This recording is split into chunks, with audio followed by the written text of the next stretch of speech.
Hi, I'm 𝗬𝘀𝗵𝗿𝗀𝗃. I am an artist, author, influencer, and educator. And this year, Archalley have invited me to be a judge on their annual Christmas tree design competition.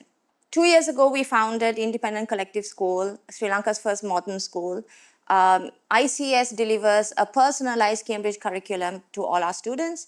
We are a little bit strange because we are a school that doesn't have subjects or grades, so there's no grade 1, grade 2 system because scientifically speaking, it's proven that children need to study at their own pace and also in mixed age groups. That is where the deeper learning happens. So at our school, children have the opportunity to really interact with each other of all ages and really teach and learn at the same time. So it's a very different system that we have.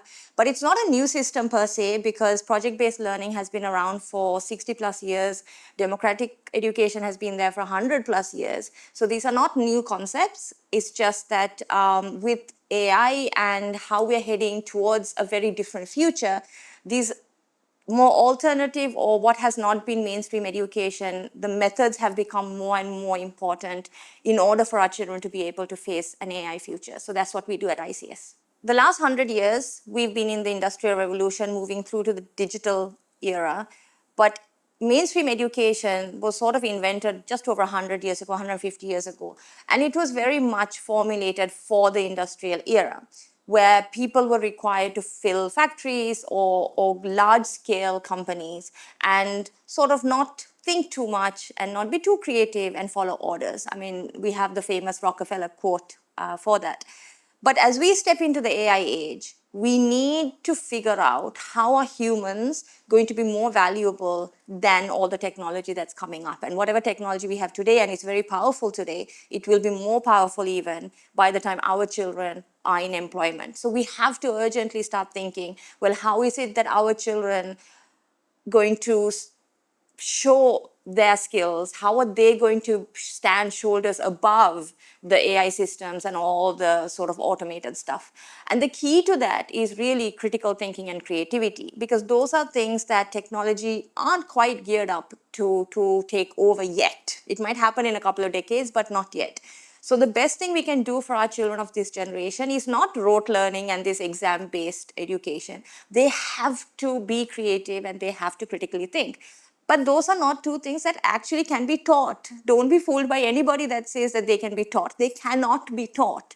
The only thing we can do is provide diverse experiences, diverse problems, diverse situations for our children where they can organically start to develop those skills, because they cannot be taught at all in a classroom format. So at ICS, we do a lot of this work where we get them to problem solve, we get them to be creative, we get them to think outside of the box, because those are the skills that are going to make them stand out in 20 years, 30 years time, when their income and their financial success depends on it. All of us in our generation, we did our O-levels, A-levels, we went to university, we sat a whole bunch of exams. How much do you remember? I know I don't. And nobody that I've really spoken to remembers what we wrote down for those papers. And we studied so hard. We're a generation that worked hard and we did well. But what do we remember? And how much of it do we use in our normal day-to-day life? And how much of our success today in whatever fields we are in is part of or comes directly from those exam-based education that we received? Almost none of it. Not even in the very academic professions do you find people who really rely on the education that they received in that rote learning capacity. Today's children, obviously, we are in a very different era. They need to learn differently. We needed to learn differently, but we didn't have the opportunity and we made do.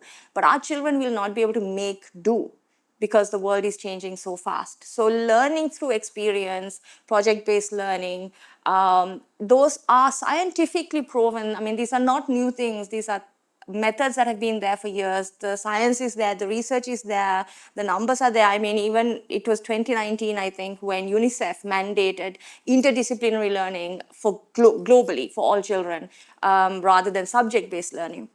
So we really need to look urgently at how our children learn. Because what they learn isn't so much of an issue. Curriculums have been developed for decades. They are pretty solid. But how do we learn it? How is it that we are giving those skills to our children?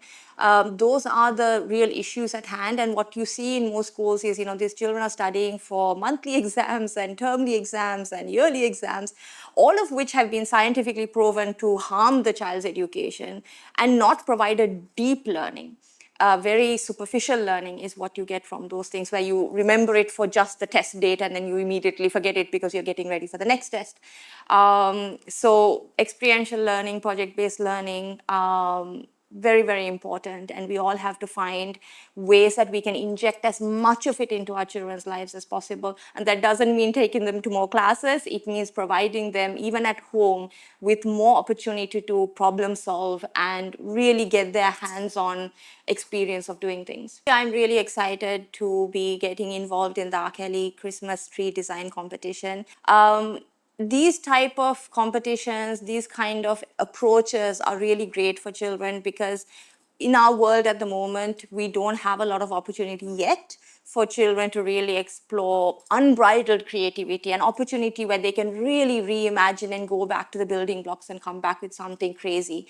And I'm really excited to see what the kids come up with. I really look forward to seeing some of the pieces, and maybe we can talk about them later too. But if you have a child under 12, I think you should get them involved and see what they can come up with. Because a Christmas tree, I think we all feel we know what it should look like. But let's see if we can break that down and come up with something truly Sri Lankan, truly sustainable, and see what we come up with.